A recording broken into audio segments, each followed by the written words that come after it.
My name's Cindy Sharon and I'm the Project Manager for the ACCESS study. ACCESS is an acronym that stands for After Self-Harm, Collaborative Care and Enriched Services Study. And what ACCESS is a randomised controlled trial where we've created an intervention package that's made up of several different interventions, all of which have been shown to have some evidence base for being effective and helpful for people after self-harm.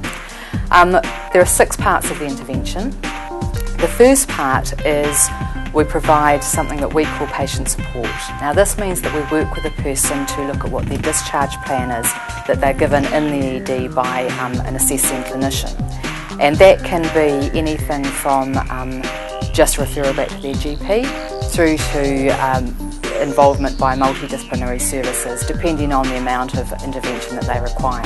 But a lot of people don't really understand what their discharge plan is, or there are barriers that get in the way for them to actually put it into place. So an awful lot of people fall through the gaps. So that's the first thing that our clinicians do, is try to work with people to ensure that they don't fall through the gaps. Part of that package is actually providing them with a GP voucher, which enables them to have one free visit with their GP to keep them linked in with the system. The second part of the intervention is we provide every person with a GP voucher.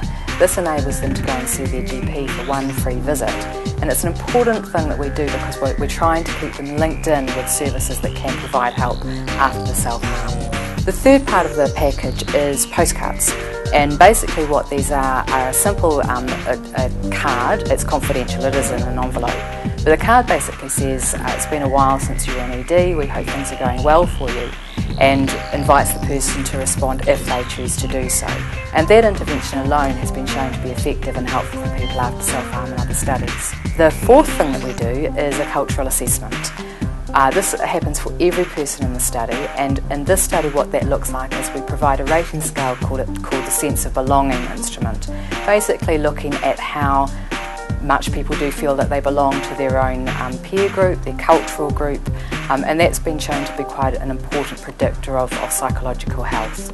The fifth step is risk management, and we're actually trying to see if we can learn from the aviation industry the kinds of steps that they use in preventing rare but catastrophic disasters.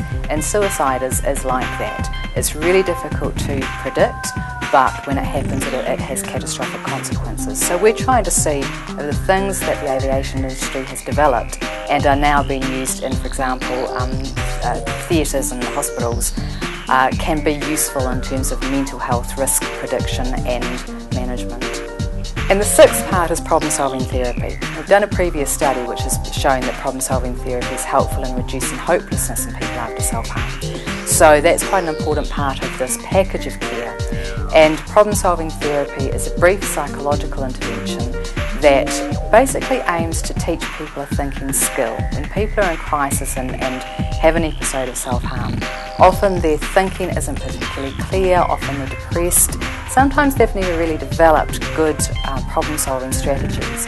So what our clinicians do is work with the people to find out how to identify what the actual problems in their life are right at the moment, to develop strategies for coming up with more creative and then potentially more effective solutions to those problems, and then a structured way of evaluation whether the solutions that they've implemented have actually been effective in solving the problems. So the ACCESS study launched on the 3rd of August 2009.